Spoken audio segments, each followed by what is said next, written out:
Entertain, if you will, the idea that there are powerful forces at work in this world with the motivation to take advantage of this very compelling and popular but false view of prophecy, a juxtaposed 70th week of Daniel. Yes, I did mention Counter-Reformation, and that does implicate the Vatican. At the time for the building of a third temple, a figure will arise who fits the bill of the Antichrist of the popular false prophecy.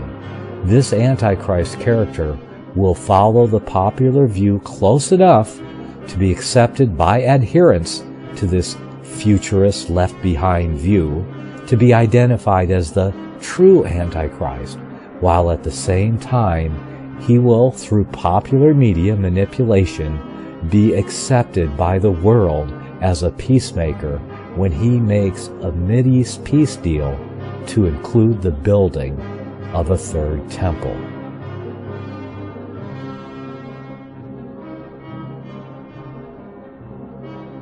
Perhaps 3 to 4 years into this treaty, the deal will begin to unravel and have to be abandoned because a conflict will arise out of opposition to a third temple. The deal will be broken.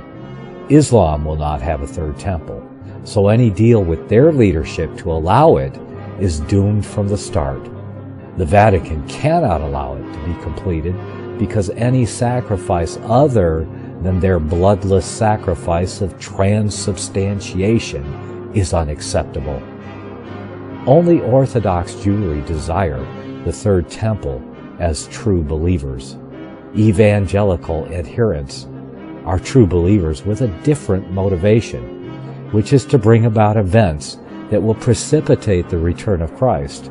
However, they are unwitting puppets of the Counter-Reformation eschatology that they hold so dear, false prophecy.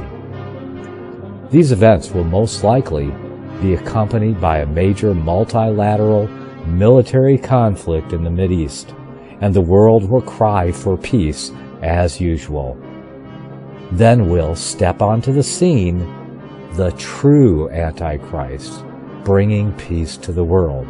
Because he fulfills the false prophecy and vanquishes the first treaty-breaking false Antichrist, he will be accepted as the fulfillment of the popular prophecies of the return of Christ, proclaiming that he is the vicar of Christ, his replacement on earth, and the true meaning and fulfillment of Bible prophecy. He may, as our Jewish writer suggests, propose the building of a synagogue and a Catholic cathedral to accompany the Dome of the Rock on the Temple Mount, to unite the great religions of the world as one, thus bringing peace to the region and the entire world.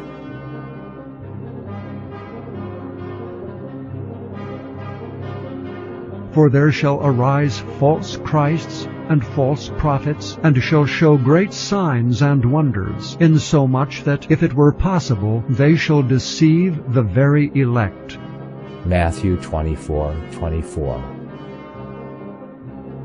The fulfillment of this false prophecy will delude the entire world, and even the elect, if it were possible. True Bible believers will suddenly be the majority dissenters and will be blamed for all the ills of the new social order. And eventually social justice will require that they be put to death for the good of the whole. This has happened before. It was called the Inquisition. The Bible tells us that it will happen again. Past inquisitions have lasted hundreds of years, so the coming crusades may be no different. How comforting the thought of relegating tribulation to a mere 7-year period, which then may be even escaped by a pre-tribulation rapture based entirely upon a false 7-year tribulation period prophecy.